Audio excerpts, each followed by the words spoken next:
Hello students, आज आपके लिए कुछ नया लेके आए हैं। नए में क्या है कि मतलब हम आज से ही बोर्ड एग्जाम की अगर तैयारी शुरू कर दें तो जो बोर्ड एग्जाम में प्रेशर होता है वो हमें फील नहीं होगा, क्योंकि हम उसकी तैयारी पहले से शुरू किए रहेंगे। होता है क्या कि जब बोर्ड एग्जाम का टाइम टेबल आता है तो हम एकाएक सोचते हैं हमें एग्जाम देना है, इतना सारा पढ़ना है, तो हमारे एकाएक हमें क्या होता है, हमें ज़्यादा प्रेशर महसूस होता है और हम उसमें अच्छे से पढ़ाई नहीं कर पाते। तो अगर हम अभी से बोर्ड एग्जाम की तरह से पढ़ाई शुरू करें तो हमारा रिजल्ट जो होगा वो काफ़ी बेटर होगा। जिस तरह के आप नंबर से आ रहे होंगे उस तरह के नंबर आएंगे। तो हम उसी का एक पार्ट लेकर आप शुरू करते हैं, जिसमें हम जो काफ़ी इंपॉर्टेंट क्वेश्चन है हर एक चैप्टर के उसको लेके चलेंगे। जो प्रीवियसली क्वेश्चन पूछे जा चुके हैं बोर्ड एग्जाम में या जिस तरह के क्वेश्चन पूछे जाते हैं वो सारे क्वेश्चंस को हम लोग कवर करेंगे। उसी का एक पार्ट 1 आज हम लेके चल रहे हैं। केमिस्ट्री का भी पार्ट देखेंगे, फिजिक्स का भी देखेंगे, मैथ का भी देखेंगे, जो भी क्वेश्चंस बोर्ड में आ जाते हैं सबका देखेंगे। तो काफ़ी इंपॉर्टेंट सेशन चलने जा रहा है।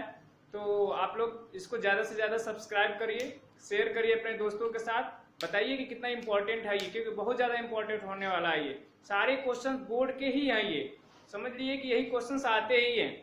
अगर आप देखेंगे तो पिछले ये 2019-2018 के क्वेश्चन है ये, तो सेम क्वेश्चंस हम वहां से लेंगे ताकि आपको समझने में आसानी भी हो सकेगी कि कैसे एग्जाम में क्वेश्चंस आते हैं। और आप उस प्रेशर को पहले से अगर लेके चलेंगे तो प्रेशर जैसे नहीं रहेगा, वो नॉर्मल हो जाएगा, फिर आपको टेंशन नहीं होगा और धीरे धीरे आपका पूरा सिलेबस तैयार भी हो जाएगा।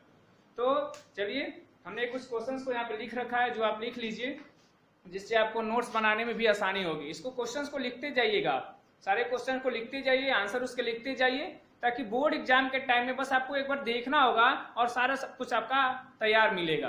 तो देख लीजिए 5 क्वेश्चन अभी हमने लिखा है, फिर और कुछ क्वेश्चंस अभी हम लिखेंगे और इसका सोल्यूशन बताएंगे आपके लिए। तो पहला क्वेश्चन चलिए देखते हैं। What is observed when strips of copper and aluminium suspended in ferrous sulphate solution FeSO4 solution in 2 beakers? Name the reaction, also right the chemical equation. ये पहले चैप्टर का क्वेश्चन हम ले रहे हैं। पहले चैप्टर का जब पूरा कंप्लीट हो जाएगा तो दूसरे चैप्टर पे चलेंगे, इसी तरह से हम प्रोसीड करेंगे।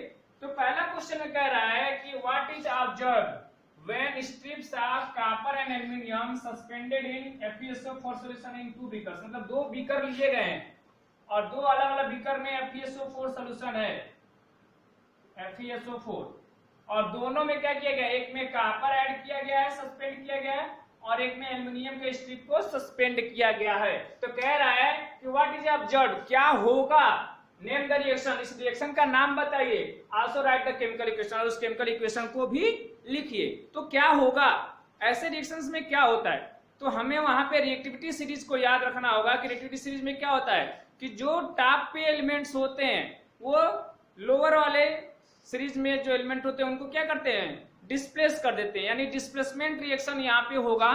तो अगर हमें याद है तो FeSO4 और कॉपर एल्यूमिनियम में, यानी आयरन कॉपर और एल्यूमिनियम में कौन सा जो होगा डिस्प्लेसमेंट होगा और कौन सा नहीं। आप बस एक बार रिएक्टिविटी सीरीज को याद करिए तो आपको पता चल जाएगा कि कॉपर जो है वो रिएक्टिविटी सीरीज में आयरन से नीचे है। क्या है, popular scientist can make a जू इन मतलब iron in low humid country, यानी कॉपर क्या आ रहा है, नीचे आ रहा है, एल्यूमिनियम ऊपर आ रहा है, यानी एल्यूमिनियम जो है वो आयरन को FeSO4 से डिस्प्लेस कर सकता है, लेकिन कॉपर आयरन को उसके प्लेस से डिस्प्लेस नहीं कर सकता है। तो कभी भी अगर इस तरह का हो कि जो मेटल है वो लेस रिएक्टिव है तो वो रिएक्शन नहीं होगा। क्यों नहीं होगा, क्योंकि डिस्प्लेसमेंट होगा ही नहीं। तो जब डिस्प्लेसमेंट नहीं होगा तो रिएक्शन प्रोसीड नहीं करेगी। तो यहाँ पे ऑब्जर्वेशन में लिख देंगे नो रिएक्शन बिकॉज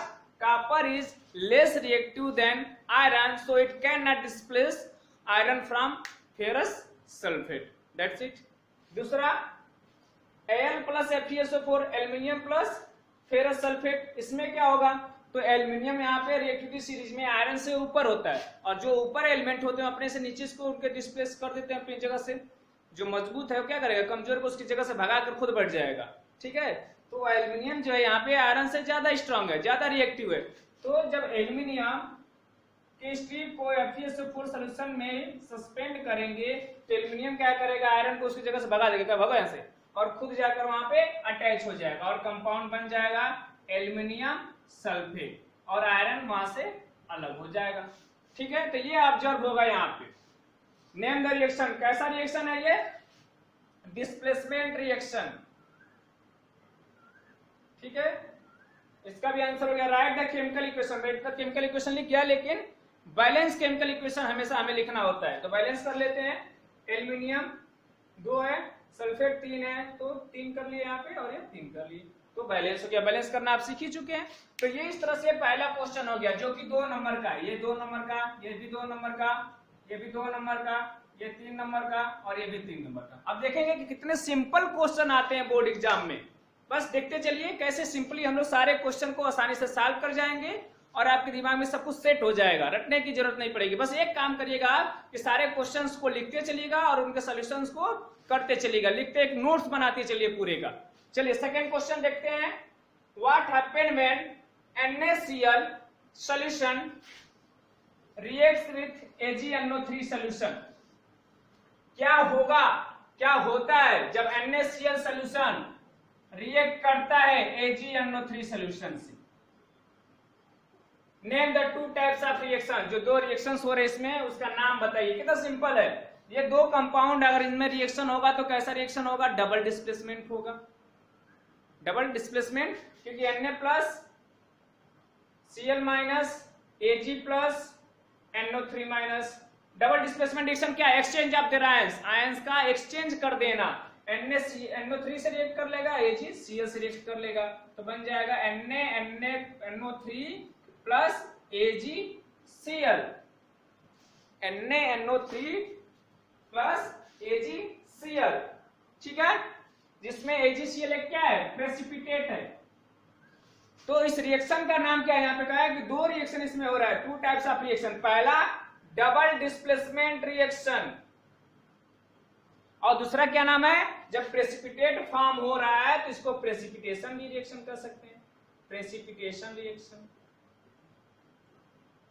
तो देख लीजिए 2 नंबर का क्वेश्चन कितना सिंपली हो गया। अगर हमारे कॉन्सेप्ट क्लियर हैं तो ऐसे ही क्वेश्चन आएंगे और ऐसे ही हम आसानी से कर सकते हैं। चलिए देखते हैं third question. What is double displacement reaction? Explain with the help example. ओहो, ये तो डायरेक्ट डिफिनीशन ही पूछ दिया, ये तो बहुत सिंपल हो गया कि डबल डिस्प्लेसमेंट रिएक्शन क्या होता है, इसको डिफाइन करिए और एक एग्जांपल दीजिए। अभी जो हमने एग्जांपल लिखा वो डबल डिस्प्लेसमेंट का एग्जांपल हो गया और डिफिनीशन क्या होता है? Exchange of ions. तो ये तो सिंपली हो गया। क्वेश्चन नंबर 3 भी हो गया, 2 हो गया, फर्स्ट हो गया। अब चलिए क्वेश्चन नंबर 4 को देखते हैं, जो 3 नंबर का है। A small amount of quicklime is added to water. Quicklime का फार्मूला क्या होता है? CaO, calcium oxide. क्विकलाइन होता है और स्लैकलाइन अगर कहे तो कैल्शियम हाइड्रोक्साइड। ठीक है, क्विकलाइन कैल्शियम ऑक्साइड और स्लैकलाइन कैल्शियम हाइड्रोक्साइड। तो कह रहा है कि a small amount of quicklime is added to water in a beaker. Name and define the type of reaction that has taken place. Also write the balanced chemical equation and name the product formed. तो कह रहे हैं इस reaction को बताइए कैसा reaction है, उसका डिफिनीशन बताइए, इसका बैलेंस केमिकल इक्वेशन लिखिए और जो प्रोडक्ट बन रहे हैं उनका नाम भी बताइए। तो क्या बन रहा है यहाँ पे? जब क्विकलाइन से स्लैकलाइन रिएक्ट करेगा तो क्या बनेगा? सॉरी, क्विकलाइन से जब वाटर में ऐड कर देंगे तो स्लैकलाइन बन जाएगा। इसका नाम हो गया स्लैकलाइन या कैल्शियम हाइड्रोक्साइड। ठीक, तो ये पार्ट हो गया हमारा। नेम क्या हो गया इस रिएक्शन का? 2 प्रोडक्ट मिलकर एक प्रोडक्ट बना रहे हैं तो कॉम्बिनेशन रिएक्शन। 2 रिएक्टेंट मिलकर एक प्रोडक्ट बना रहे हैं तो कॉम्बिनेशन रिएक्शन। और जब चूने में पानी मिलाते हैं तो एनर्जी रिलीज भी होती है, गर्म लगता है, फील किए होंगे, तो इसको हम लोग एक्सोथर्मिक रिएक्शन भी कह सकते हैं, एक्सोथर्मिक रिएक्शन। ठीक, तो 2 टाइप इसका नाम भी हो गया। डिफिनीशन हम आसानी से लिख सकते हैं कॉम्बिनेशन रिएक्शन का। When 2 or more than 2 atoms or molecules combines to form a single product is known as combination reaction। और या फिर एक्सोथर्मिक को अगर डिफाइन करना है तो 2 reaction in which energy is evolved is known as exothermic reaction. ऐसे reaction जिनमें एनर्जी रिलीज होती है उसको हम लोग कहते हैं एक्सोथर्मिक रिएक्शन। तो उसका नाम भी हो गया, डिफाइन भी हो गया। Also right the balance chemical equation. Chemical equation हम भी लिख दिए और फिर क्या कर रहा है, नेम द प्रोडक्ट फॉर्म, तो प्रोडक्ट फॉर्म का नाम भी लिख दिए। तो ये 3 नंबर का क्वेश्चन बहुत आसानी से हो गया। चलिए next question, right one equation each for decomposition reactions where energy is supplied in the form of heat, light and electricity। कह रहा है कि डिकम्पोजिशन रिएक्शन के उन तीनों टाइप्स के एक एक रिएक्शन लिखिए जिसमें एनर्जी, हीट और लाइट और इलेक्ट्रिसिटी के फॉर्म में सप्लाई की जाती है। तो हम जानते हैं डिकम्पोजिशन रिएक्शन का मतलब क्या होता है, जब एक कोई रिएक्टेंट डिकम्पोज होकर टूट कर दो या दो से अधिक प्रोडक्ट बनाता है तो उसमें एनर्जी दी जाती है। तो वो एनर्जी या तो हीट के फॉर्म में दी जाती है, या तो लाइट के फॉर्म में, या इलेक्ट्रिसिटी के फॉर्म में। तो उन तीनों का एक एक इक्वेशन दीजिए। तो ये हम लोग जब पढ़ रहे थे टाइप्स ऑफ केमिकल रिएक्शन तो उसमें हम लोग इसको पढ़ चुके हैं, फिर भी देख लेते हैं कि जब हीट के फॉर्म में बात कर रहा है तो कैल्शियम कार्बोनेट को अगर हम हीट करें तो ये कैल्शियम ऑक्साइड और कार्बन डाइऑक्साइड में ब्रेक हो जाता है। तो ये पहला हो गया। लाइट अगर की बात करें यानी सनलाइट, तो उसमें अगर सिल्वर ब्रोमाइड ले लें और इसको सनलाइट के प्रेजेंस में हीट कर दें तो ये सिल्वर और ब्रोमीन में ब्रेक हो जाएगा। बैलेंस कर लेते हैं। रिएक्शन हमेशा क्या होना चाहिए, बैलेंस होना चाहिए। इलेक्ट्रिसिटी, इलेक्ट्रिसिटी के फॉर्म में well known example electrolysis of water, H2+O2। तो ये 3 एग्जांपल हो गए, 3 नंबर का क्वेश्चन आसानी से हो गया। तो आप देख पा रहे हैं कि कितना आसानी से हो रहा है क्वेश्चन। बस हमें क्या करना है, उसके प्रैक्टिस में आना है। तो प्रैक्टिस में कैसे आएंगे कि हम सारे क्वेश्चंस को लिख लें और उसके सॉल्यूशंस को लिखते रहें, एक नोट्स बनाते रहें। एक बहुत इंपॉर्टेंट नोट्स बनता जाएगा। आप बस क्या करिए, क्वेश्चंस को लिखते चलिए, मैं सोल्यूशन बताते चल रहा हूं, उसका एक नोट्स बनाते चलिए और फिर उसको तैयार कर लीजिए। चलिए देखते हैं कुछ आगे का 5 और क्वेश्चन। चलिए नेक्स्ट 5 क्वेश्चन और लेते हैं। क्वेश्चन लिखने में बड़ी टाइम लग रहा है। X plus barium chloride arrow Y plus sodium chloride, Y जो एक वाइट प्रेसिपिटेट है। तो कह रहा है identify X and Y and name the type of reaction. कह रहा है कि इसमें X और Y को आइडेंटिफाई करिए और टाइप ऑफ रिएक्शन बताइए। तो X plus barium chloride, barium chloride तो एक हमें पता चल गया रिएक्टेंट, एरो Y नहीं पता है, प्लस सोडियम क्लोराइड दूसरा रिएक्टेंट प्रोडक्ट पता चल गया। तो इसमें क्लोरीन, इसमें भी क्लोरीन, इसमें सोडियम है तो यहाँ पे नहीं, यानी यहाँ पे कोई सोडियम का एलिमेंट होगा, एक कंपाउंड होगा। और प्रेसिपिटेट बन रहा है यानी डबल डिस्प्लेसमेंट रिएक्शन होगा, यानी यहाँ पे सोडियम का कोई क्या रहा होगा, साल्ट होगा, सोडियम सल्फेट होगा, तभी तो यहाँ पे सोडियम क्लोराइड बन रहा है। और जब यहाँ पे बेरियम और सल्फेट है तो ये बेरियम सल्फेट होगा। ऐसा हमें क्यों पता है, क्योंकि बेरियम सल्फेट कैसा होता है, व्हाइट प्रेसिपिटेट होता है। तो ये X हो गया सोडियम सल्फेट और Y हो गया barium sulphate. Type the reaction, type of reaction क्या है, यहाँ पे डबल डिस्प्लेसमेंट भी है और प्रेसिपिटेशन रिएक्शन भी है। हो गया आंसर उसका। 7, name the reducing agent in the following reaction. इसमें रिड्यूसिंग एजेंट का नाम बताइए और बताइए कि इन दोनों में से कौन एक जो है ज्यादा रिएक्टिव है, क्यों। तो रिड्यूसिंग एजेंट कैसे पता चलेगा, तो इसमें पहले पता करना होगा कि रिडक्शन किसका हो रहा है। MnO2 प्लस एल्यूमिनियम, यानी यहाँ पे Mn आ गया, यानी यहाँ से ऑक्सीजन का रिमूवल हो रहा है और हम जानते हैं removal of oxygen is known as reduction, यानी यहाँ पे मैग्नीशियम ऑक्साइड का रिडक्शन हो रहा है। तो किसकी वजह से हो रहा है, तो एल्यूमिनियम की वजह से हो रहा है। तो aluminium is the reducing agent. ठीक, एल्यूमिनियम क्या हो गया यहाँ पे, रिड्यूसिंग एजेंट हो गया। क्यों, क्योंकि वो मैग्नीशियम ऑक्साइड से उसके ऑक्सीजन को रिमूव कर दे रहा है। तो जो रिमूव करता है ऑक्सीजन वही क्या होता है, रिड्यूसिंग एजेंट होता है। तो यहाँ पे एल्यूमिनियम जो हो गया वो रिड्यूसिंग एजेंट हो गया। और फिर क्या पूछा है कि एल्यूमिनियम और मैग्नीज में कौन मोर रिएक्टिव है, तो मोर रिएक्टिव कौन है, तो एल्यूमिनियम है यहाँ पे, क्योंकि वो मैग्नीज को ऑक्सीजन से अलग कर रहा है। तो जो मोर रिएक्टिव होगा वही तो अलग करेगा। तो एल्यूमिनियम क्या है यहाँ पे, मोर रिएक्टिव है। ऐसा क्यों, क्योंकि रिएक्टिविटी सीरीज में वो क्या होता है, एल्यूमिनियम ऊपर होता है, तो जो टॉप पे होते हैं वो मोर रिएक्टिव होते हैं।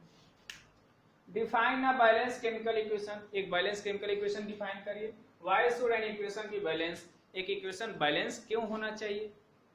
चलिए डिफाइन करिए। बैलेंस केमिकल इक्वेशन का मतलब क्या हुआ कि ऐसा रिएक्शन जिसमें लेफ्ट हैंड साइड में और राइट हैंड साइड में सेम नंबर ऑफ एटम होते हो, किसी भी एलिमेंट के जो हो नंबर ऑफ एटम्स हो वो दोनों साइड में क्या हो, सेम हो। जैसे अगर मैग्नीज यहाँ पे 3 है तो यहाँ पे भी 3 है, एल्यूमिनियम यहाँ पे 4 है तो यहाँ पे भी कितना होगा, 4 होगा। ऑक्सीजन यहाँ पे 6 है तो यहाँ पे भी ऑक्सीजन 6 है। तो ऐसे रिएक्शन को जिसमें दोनों साइड्स में नंबर ऑफ एटम सेम हो तो उसको क्या कहते हैं हम लोग, बैलेंस इक्वेशन कहते हैं।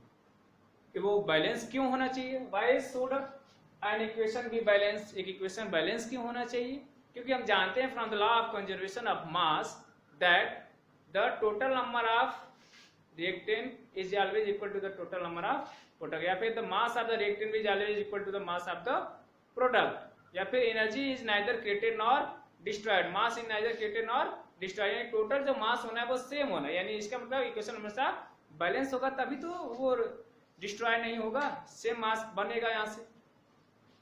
ठीक है, वो हो गया 8। 9 identify the type of reaction, 4 equation दिए हैं और उसके टाइप को बताना है। कितना सिंपल क्वेश्चन है ना। CH4 प्लस O2 मीथेन को बर्न कर रहे हैं, तो जब बर्न करेंगे तो कैसा रिएक्शन होगा, एक्सोथर्मिक। और एक्सोथर्मिक रिएक्शन जनरली कॉम्बिनेशन भी होते हैं। दूसरा lead nitrate plus potassium oxide, potassium iodide, potassium nitrate plus lead iodide, क्या हो रहा है यहाँ पे, double displacement reaction. Calcium oxide plus water, quick lime plus water, अभी रिएक्शन किए हम लोग, तो क्या बन रहा है, कैल्शियम हाइड्रोक्साइड, कॉम्बिनेशन रिएक्शन भी है और एक्सोथर्मिक रिएक्शन भी है। चौथा है कॉपर सल्फेट प्लस जिंक, तो जिंक सल्फेट प्लस कॉपर, यहाँ क्या हुआ है, कॉपर डिस्प्लेस हो गया जिंक से, तो ये कैसा रिएक्शन है, डिस्प्लेसमेंट रिएक्शन है। कितना सिंपली हमने चारों को टाइप बता दिया। पांचवा जो लास्ट क्वेश्चन इसमें, why does the colour of copper sulphate solution change when an iron nail is dipped in it, कह रहा है कि क्यों कॉपर सल्फेट सॉल्यूशन का कलर चेंज हो जाता है जब उसमें आयरन नेल हम डीप कर देते हैं, क्यों। तो हम जानते हैं कि रिएक्टिविटी सीरीज में आयरन जो है वो मोर रिएक्टिव है देन कॉपर, तो क्या करता है, कॉपर को उसकी प्लेस से हटाकर खुद वहां पे अटैच हो जाता है और बन जाता है फेरस सल्फेट, जिसकी वजह से उसका कलर चेंज होता है। यहाँ पे अगर ये ब्लू कलर का होता है तो यहाँ पे ये नियरली ग्रीन कलर का हो जाता है, जिसकी वजह से ये कलर चेंज हो जाता है। तो क्यों चेंज हो जाता है, क्योंकि आयरन क्या करता है, कॉपर सल्फेट से कॉपर को डिस्प्लेस करके फेरस सल्फेट बना लेता है और इसीलिए कलर उसका चेंज हो जाता है। और क्यों डिस्प्लेस कर देता है, क्योंकि आयरन जो है वो कॉपर से मोर रिएक्टिव होता है। तो अभी हम इसमें इस सीरीज में जो हम एक पूरा एक सीरीज चलाने जा रहे हैं इंपॉर्टेंट क्वेश्चंस का, उसमें आज हमने 10 क्वेश्चन देखा, आज बस इतना ही। और आगे हम ऐसे क्वेश्चंस को लेते जाएंगे और ये नंबर्स बढ़ते जाएंगे और हम बहुत ज्यादा क्वेश्चंस देखेंगे। जितने क्वेश्चंस बोर्ड एग्जाम में पूछे जाते हैं सबको देखेंगे हम, एक एक क्वेश्चंस को कवर करेंगे, एक भी क्वेश्चन छोड़ेंगे नहीं। तो आप बस इसके नोट्स बनाते चलिए और इसको प्रैक्टिस करते रहिए, ताकि जब एग्जाम में आप देखें तो आपको लगेगा अरे हाँ ये तो ऐसे ही होगा। तो जो 3 घंटे का पेपर होगा तो वो आप 1.5 घंटे में करके आएंगे। तो अभी से अगर एग्जाम के प्रैक्टिस करते रहेंगे तो काफी आसानी से आपका सब कुछ तैयार रहेगा। और मेन परेशानी होता कहाँ है, मैथ और साइंस में ही होता है। तो मैथ और साइंस को हम लोग कवर कर लेंगे, हिंदी इंग्लिश एसएसटी तो आप लास्ट में भी पढ़ के आप तैयार कर लेंगे, लेकिन फिर भी उसको साइमल्टेनियसली आप लेके चलते रहें। साइमल्टेनियसली जब लेके चलते रहेंगे, सब कुछ साथ में तैयार रहेगा, तभी आपका जो परसेंटेज होगा वो 95 एबव जाएगा। तो 95 एबव अगर रखना है तो अभी से आप बोर्ड एग्जाम की तैयारी में जुटे रहिए। चलिए सब्सक्राइब कर रहिए चैनल को अगर अभी तक नहीं किए हैं तो, क्योंकि हमने जो एनालिटिक देखा अपने चैनल का उसमें नियरली 40% ऐसे व्यूअर्स हैं जो अभी तक मेरे चैनल को सब्सक्राइब ही नहीं किए हैं, तो ये गलत बात है। तो चैनल को सब्सक्राइब करिए, शेयर करिए, लाइक करिए, कमेंट करिए और हमें मोटिवेट करते हैं आप अगर सब्सक्राइब करते हैं, कमेंट करते हैं तो, क्योंकि ये लिखने में कितना टाइम लगता है। और फिर भी हम अगर आपके लिए कर रहे हैं तो आप भी तो कुछ करिए, उससे हमें मोटिवेशन मिलता है। Thank you.